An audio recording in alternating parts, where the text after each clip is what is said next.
Good morning. Welcome to the Talking Cafe for the Taunton Wellington area. My name's Carolyn. I'm an agent with the Taunton team, and I'm delighted to be joined by Carl Morrison, who's the Health Promotion Manager with Somerset County Council, and Michaela Hickman. Thank you for joining us too, from Turning Point. You're a senior worker with Turning Point, aren't you? So thank you both for joining us. I know everyone's really busy. So if we're going to be focusing on where people might feel that they have some kind of difficulty with substances, or dependency on certain substances. So that's what we're going to focus on today. So Mickey, would you like to explain about your organisation, which is Turning Point, I should add it. Thank you. Somerset Drug and Alcohol Service has various hubs around the county. I work in the young person and families team, but we have an adult service as well. A massive difference between use and misuse. So there are people that use alcohol and drugs manage to maintain a normal lifestyle by doing that. But the problem is when that's not able to happen, when you can't maintain your normal lifestyle and you are letting people down, putting yourself in really risky situations, and those are the people that we start to work with. So we also work with Mickey, sorry, young people who have substance misuse issues. Sorry, I keep missing your. You keep just going ever so slightly with the sound. But please carry on because you've come back now. Right. Sorry. So we also work with family members who are living with a loved one who is using substances or drinking. Not to support them in how to look after them, but to support them in looking after themselves. And then we also do hidden harm work with young people who live in a household where, children, where they're living in a household where there is substance abuse. Kind of what the service does, to go into it a bit further, our brains seek pleasure. For some people, that can be chocolate cake. It can be a holiday, or windsurfing, or skydiving. And for some people, it's something a bit more significant than that. And, for those people that use drugs to escape their lifestyle or are, managing their well-being with drugs, that's when it gets a bit rocky. So we offer support to all of those people, no matter what they're looking for. We're not abstinence-based, so it might be that they just want to control their use on high days and holidays. We are very much person-centered led by, what the person wants. They're in charge of their recovery. Yeah, great. So if how would the person themselves, or maybe a family or friend, how would they necessarily recognise that they have a problem? What kind of signs would you be looking out for? I think when people they can't go to work anymore, they're not going to school, they're not meeting their normal kind of daily things that they would normally do, letting people down, general poor health, putting themselves into really risky situations. It's at that point quite often that people will say, I think you've got a problem. That might be a loved one, it might be the doctor, someone in school or at work. And the difficulty is that we don't always recognise that what our behaviour is a problem to everyone else. We have to recognise it for ourselves. And so, the referral would need to be with the consent of the person using. And they can make contact with us on our website address, which I think you've got already, www.turningpoint.co.uk/services/SDAS. Or we have a 24-hour referral line, 0300. Thank you, Mickey. And SDAS, just to remind us, is repeat the website. Somerset, no, it'll go on there, don't worry. Somerset Drug and Alcohol Service. Thank you. And welcome to the people that have joined. And then the referral line, 24 hours. Yeah. So, and the referral line is manned 24 hours, and you can actually also just get advice from the people that man there. They are all skilled workers who are able to give advice if that's what you need as well at any time. That's really good to know. Thank you, Mickey. The website address has gone on our message stream, so that's great. Thank you for everybody for joining us. That's so far. Hello to everybody, and that's a good question, Carrie. So hopefully, just to recap, Mickey, it's anybody can refer themselves, or somebody else can refer with the person's permission. Is that right? So even though it has to be the person's consent, of course, but somebody else could refer if the person felt unable to do that, to go through that process, but wanted to and agreed to that. Yeah, that's right. Yeah. Okay, great. Thank you. So that helps. And it's really good to know that it's a 24-hour phone service as well, that it's manned 24 hours. That's really good to know, because that's, that may well be during the unsociable hours that people feel at their most vulnerable and most at need of to talk to someone and get some. Absolutely, it's often during the night that you feel that you want to reach out for help, and there's just doesn't seem appropriate to wake anyone else up. So knowing that there's a 24-hour line, that's is a comfort to some people. Great, and that number's just gone on the live stream, so thank you for that. So in terms of the focus, we're going to just run through a few more points, and then Carl, then we can have a good chat with yourself as well about your role and any other comments that you would like to make, and feel free to chip in the meantime, Carl, by all means. We're going to look also on focusing, especially within your role, Mickey, on how families are affected as well as the person themselves, families and friends, isn't it? So they seek support from your service. I mean, particularly children. Yeah, so particularly children living in an environment where there is constant sort of stress, high levels of anxiety, parental mental health. There's often domestic abuse within a family where there is substance misuse, and there's been some quite interesting research done about adverse childhood experiences and the impact that can have. So a child's brain development can be significantly impacted by the stress and the loss of supportive relationships and isolation that substance misuse can bring on a family.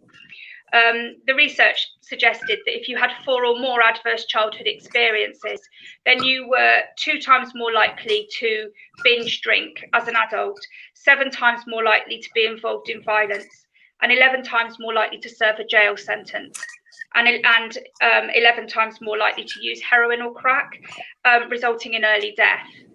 So what we looked at was that these adverse childhood experiences would disrupt the nervous and hormone and immune development of a child, impacting on their social and emotional learning, leading to them adopting really quite harmful behaviours, including health and crime and drug use.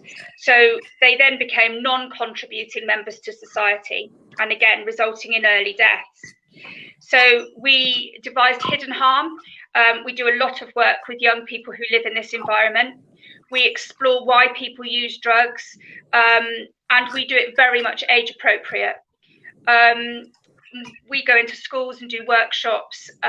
We do some of the freshers' fairs when COVID allows, and have really been doing a lot of work with young people living in these environments. Added to this, we've recently linked in with children's services to do a new model called the Family Safeguarding Model, keeping families together in partnership with parents who want to make changes but need support to do it.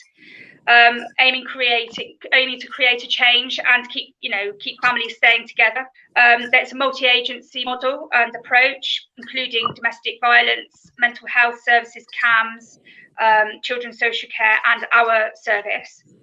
And also just linked in with the family drug and alcohol courts, which again is a pilot project for 2 years, providing a dynamic risk assessment and care planning for parents in care proceedings where their children are in the process of being removed. And these parents can work in a really holistic way with all of the agencies that need to be involved with them, supporting them to keep their children and reducing the amount of children entering the care system. So it's had amazing feedback from the other places that it's worked, with an increase of something like 40% of children staying in their homes with their families. That's brilliant. So that's a really exciting model that we're also just started. That goes live in January.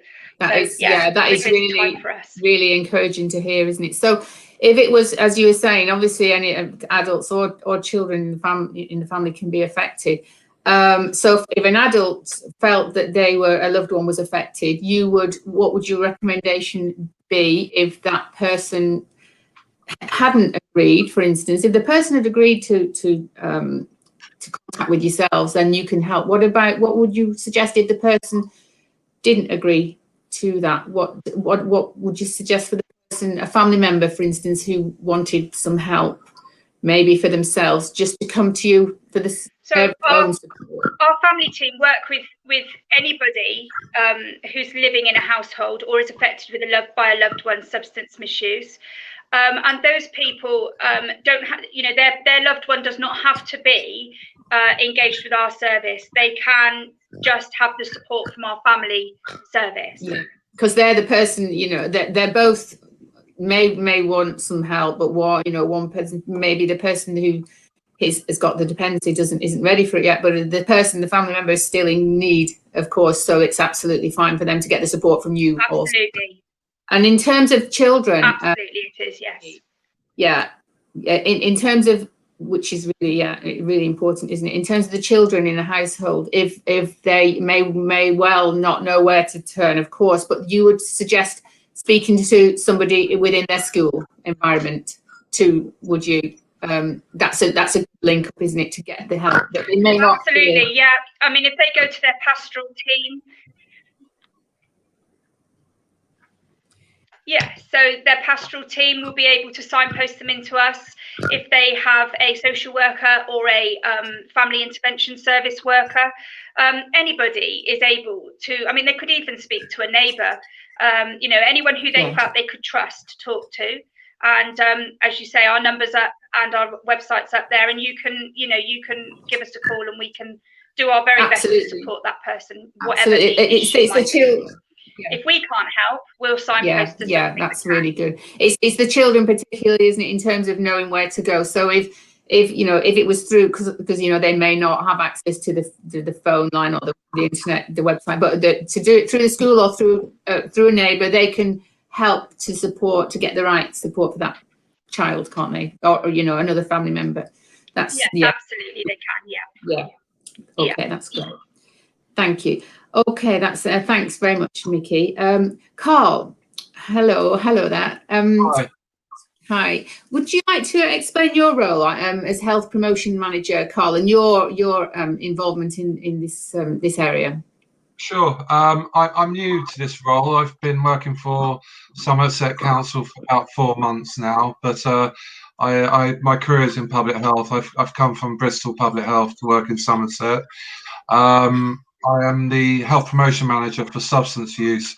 It's interesting what Mickey said, that difference between substance use and misuse, because obviously with alcohol, it's not about abstinence, with not telling people they shouldn't drink, but it's about being mindful about how much people do drink and when does it become an issue.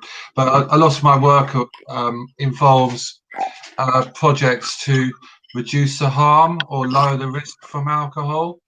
So it's a stage before people would need to seek help from organisations from Turning Point, but also part of my role is to try and help remove some of the stigma around these issues, so people do feel more open to seeking help and going to local services such as Turning Point. And along with that, we've been doing a lot of research around the lockdown and COVID, and how is that impacting our communities, and how is that affecting people's drinking habits. Absolutely, yeah, because of course we've all been affected, every single one of us, haven't we, by the lockdown, and it can change or exacerbate certain patterns, can't it, certain behaviour, and obviously there's so many fewer outlets, social outlets, to be able to be involved in that is going to help to keep a good balance. And so that we've all seen and felt that, haven't we, which is really difficult, and that's why it's even more important now more than ever, isn't it, to know where to get the support. Definitely. And also, would you from what I've seen and heard from talking to people, you know, for over different situations and different, not just over lockdown, but a lot of the reasons that people give is something that may have triggered, whether it's stress, whether it's boredom, whether it's desperation sometimes about being in a situation, but it's also maybe a lack of something else that's filling that area that is missing in somebody's life, that can make them feel like they need that something else. Yeah, absolutely. I mean, this is a unique situation for many reasons, but also it's a shared. We're all going through this on a worldwide scale, and how we cope with it. People are using different, strategies. I mean, it's been a difficult year for all of us, and in this year of uncertainty, we've all been urged to stay at home to help control the spread of COVID-19. And we've all had varying levels of lockdown over this year. And we are seeing that many people are drinking alcohol to help manage stress and anxiety and depression from these circumstances. And what we've been saying, we've just recently had Alcohol Awareness Week, which revolved around mental health. And what we were saying is that drinking or alcohol is the UK's favourite coping strategy. Our relationship with strategy is so complex. We drink when we're stressed, we drink when we're happy or we're celebrating, and unfortunately we also drink when we're grieving. So we use it for many different reasons. I would not say that's an issue, but it's when it's being used to cope with the circumstances, and deal with the anxiety, because we do know that long term it actually increases the problems. It's that relationship with alcohol where anxiety can cause increased drinking and vice versa. So it's a short-term method of coping. It would be okay, but over the long term it can start to cause issues. And our main concern is when this is all over, thankfully, hopefully in 2021, all these new habits and these new, coping strategies people have around alcohol and drugs and cake, for me is cake, they will continue after the lockdown, and we'll start to see some of the long-term health issues because of that, and also social, around things like domestic violence. Yeah, absolutely. Yeah. So a way that I'm sure you when you're working with people that would like to move away from the dependency, it's about finding other things, isn't it, to help to replace that, because a lot of it also, of course, with all of this, it's the loneliness and the isolation that's caused by the restrictions that we're facing, isn't it? So it's about trying to find something that will make you feel, it's like give you a feel good factor that isn't going to be causing you problems. And not, it's great, we as We know to be able to, most people would love to get out and go for a walk, and it helps us so much to be around, in the outside, around nature and beautiful places. Yeah. When you can do that, that's brilliant. Not everybody can do that, can they? So that's, that's one way when you can. But also, there's things, if people are linked up online, there's so much going on, isn't there? In whatever people's interests may be, or they would like them to be. There's so much going on, and a lot of it is through live sessions, through the Zoom. We all know about the Zoom now and everything, don't they? Which has been an absolute fantastic lifesaver for many people. But obviously, you need to be connected and be okay to feel okay to use that. And we can certainly help with that, as I'm sure you can, if people needed support would like to have a go at something, some kind of activity. There's so much going on, isn't there? Whether it's dancing or singing or knit and natter, all kinds of stuff. So we could certainly help with getting the equipment and getting people to be, feel comfortable using that, which would be, those kind of things can help, can't they, as well? Which is, and also, I was just thinking about things I've noticed on your website. You have a focus, don't you, Mickey, on mindfulness, which is another technique, isn't it, that can help. So we do offer mindfulness for people who are abstinent, but we do promote mindfulness. We have a lot of kind of groups in the adult service that focus on that very much. And of course, another thing, the young person's team link in with the sports partnerships, trying to get young people, or mentoring someone who is, feeling nervous or anxious about joining a group, perhaps getting a mentor to go along with them for the first few sessions until they're, embedded in the group.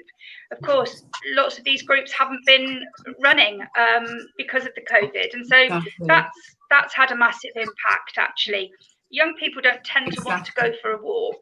They tend to want to go and do something. And of course, that's not been happening, really. Yeah, exactly. Have you been able to link people up to virtual live sessions to be able to at least have that social contact with other people, almost in reality, I mean, on the virtual level? Do you have any of those sessions? And the family service, the adult and the family service have been running groups online. The family service have been doing a sort of just a drop in, so you can just check in with people and have a chat with people. One of the things that family members often say to us is it's really isolating. It's not something we like to talk about with our friends because we find it quite embarrassing. Yeah, absolutely. So by having a drop in group where they can talk about it quite freely without being judged has been really important to them. So we do that. But with the young people, we haven't been doing group work as such, but we've been offering virtual drop-ins via the supported housing, like the YMCAs and sort of other projects that are running, that we've been offering these virtual hangouts, so we can log in and appear virtually in their rooms. So that is on a one-to-one basis, is it, Mickey? That's a one-to-one basis? One-to-one stuff we've been doing. We continue to work one-to-one via WhatsApp video links and what have you. But in terms of group work, where there's been a lot of young people in one place, we've been able to offer virtual hangouts where we have one of our team has logged into the group and any young person can come and chat with us, whether they're engaged with our service or not. Oh, that's really good to know. So again, they would just get in touch with you to be able to link up with that, and then you would be able to get them set up. Was that it also? Our links are predominantly with the young people supported housing for the virtual hangouts. Right. Okay. So they would go through their housing officer as such, or the housing manager, to be able to link in with you. Yeah. Okay. Was there anything you wanted to add to that, Carl? No, it's just interesting to say, because about finding things to do, because the evidence that's now coming out is showing that some of the reasons people are giving for drinking more is actually not having anything to do. Absolutely. Basically boredom. So, if there's any groups that people can go to, even if it's just virtually, it's beneficial. Yeah, absolutely. Yeah, it's just to get that feel like you got that connection with other people, isn't it? Absolutely, yeah. Which I think It's everybody. also... Sorry, Karen. No, sorry, Carol. No, I was just saying that that's what so many of us crave at the moment, don't they? Just to have that. You don't realise how much you miss the day-to-day contact until you don't have it anymore, do you? And I think we've all learned a lot from that, and hopefully we won't have to go through it again. Hopefully we're close to the, to it being going back to the lovely normal, whatever normal is, Of course, it's worth mentioning that actually, if you're feeling really low and you've started to drink or use drugs to cheer yourself up, then actually, in terms of boredom and not having anything to do, they're quite selective about what they want to do, and sometimes what we offer them isn't what they want, and it can be really difficult to motivate yourself if you're feeling really low and lonely as well. Yeah. So it's about perhaps not pushing it, but offering a helping hand and a support to access stuff. Yeah, definitely. And there is a big focus at the moment on kindness, isn't there, throughout society, that because of the difference, because now it's always important, of course, but just a little act of kindness that anybody can reach out to somebody and just make, perhaps make a phone call and just ask people okay, or you see them over the garden fence, or when they're walking to the shops, or is there anything we can pick up for you while we're at the shops if you're not able to go. Just a little thing like that can make a huge difference, can't it, to a person, especially when they're on their own, particularly. In terms of recovery skills, Mickey, I'm just having a look about some of the programs that you run in terms of I'm looking at the acceptance and commitment therapy program, and do you want to just explain a little bit about that? Or not? Unfortunately, I don't run the groups with the adult service. Pardon? But I know that whatever groups that they run are researched fully and are on a sort of cognitive behaviour therapy type strain. So whatever groups people go into, they're supported to make the choices themselves and make the changes themselves. So it's important that the person themselves is proactive in their recovery. So it's very much focused on them, and the groups, the recovery skills that we encourage are exactly that, about supporting people to to find stuff for themselves that they want to do, to acknowledge some of the issues they have and try and seek support for them, about recognizing what your demons and your triggers are and learning skills to manage what they are. And pretty much all of the groups will do that. But the way they've sort of worked the groups out now is that there are a group of people who perhaps may be dependent drinkers, and another group of people that drink heavily but are not dependent, because there is a difference. And then maybe kind of low-level drug use, and then more significant drug use, so that each group is getting exactly the focus that they need from it. Yeah, absolutely. And these are all geared, obviously, as well to supporting people with their mental health, which then all leads into how that manifests itself in people's behaviour and the choices they make. Absolutely. Yeah, no, that's great. Thank you. Yeah, absolutely. Yeah. And one of the things people are most scared about is that first move. And actually, I'd like to reassure people that we are really not scary people, that you would come in and either have at the moment we've been doing kind of telephone assessments and stuff, but the assessment is really only a conversation like we're having now about what kind of substances you're using, how often you're using them, It's just an honest but really quite informal chat, and it just gives us an opportunity to suggest what might be most appropriate to go forward, and then for that person to choose what they would like to do in terms of, working on their recovery and how far they're prepared to go with it.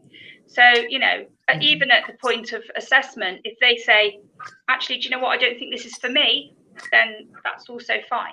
Yeah, it's absolutely. definitely about the person. Yeah, and it has to be that person's decision and choice. Otherwise, it's not right, is it? And it's not going to work. And it's not to say that they won't change their mind at some point. That, well, I'm sure that where perhaps the person isn't ready at that point or prepared to engage with, with this service that you're able to offer. But that's not.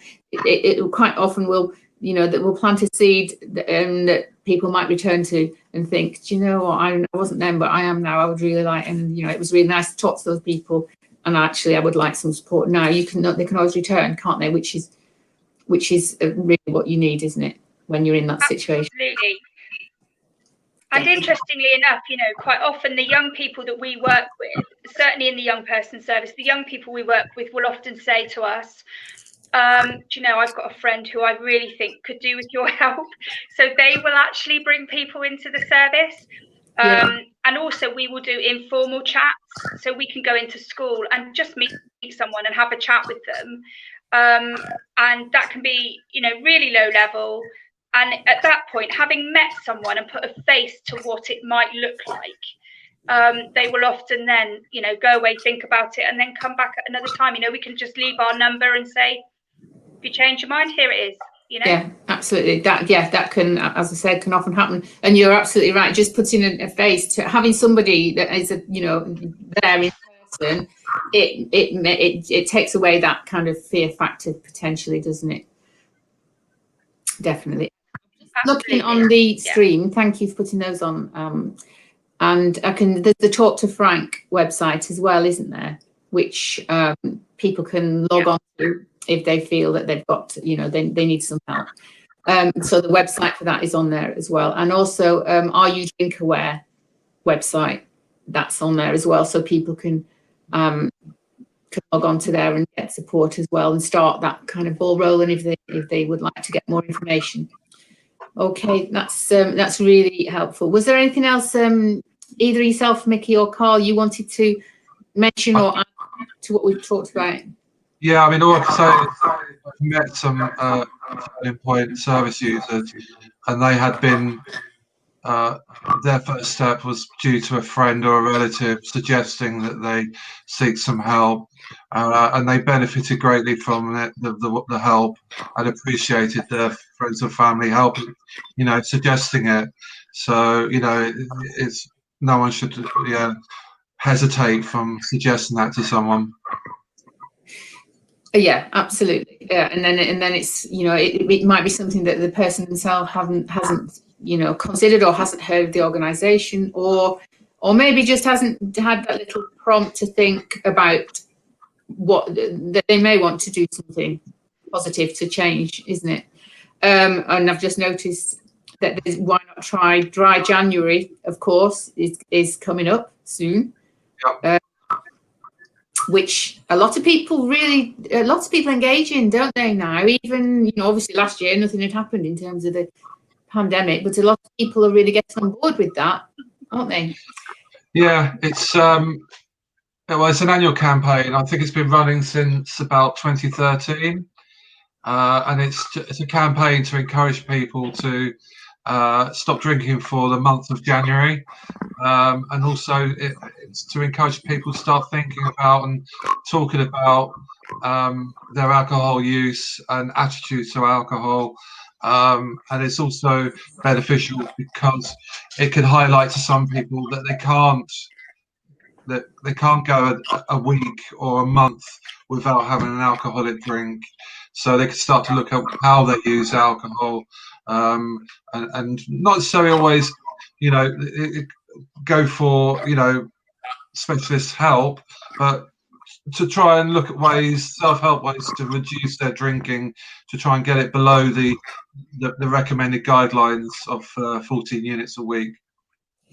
Absolutely, yeah. Because it's by doing particularly in the month of January, the more it draws attention to how much you feel like you want to drink or need a drink.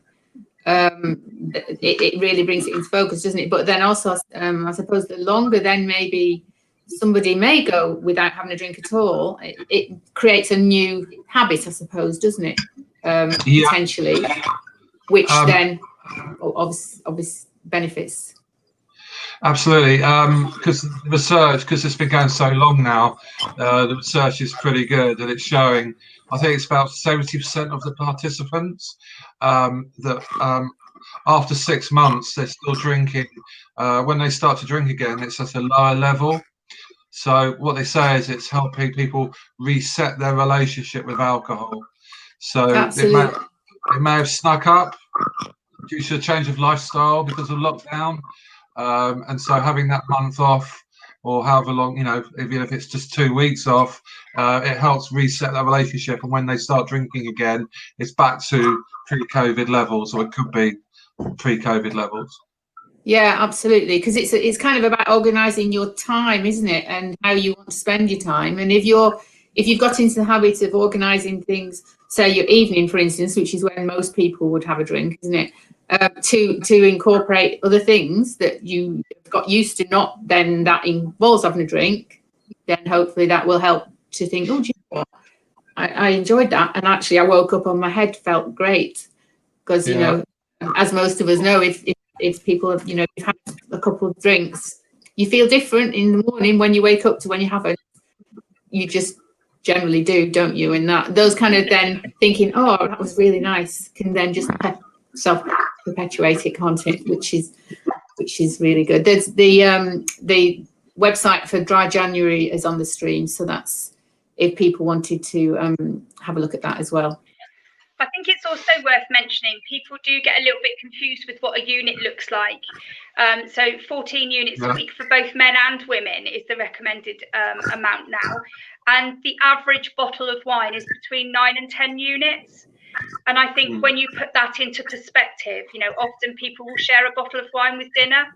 And so actually, if they're doing that every night, then they're actually going over the recommended guidance. And I think that's kind of something that we don't always take on board. Yeah, because it can seem as though, well, I'm not having it all myself, we're sharing it. It doesn't necessarily seem such a lot, but there's quite a few units in that just on one.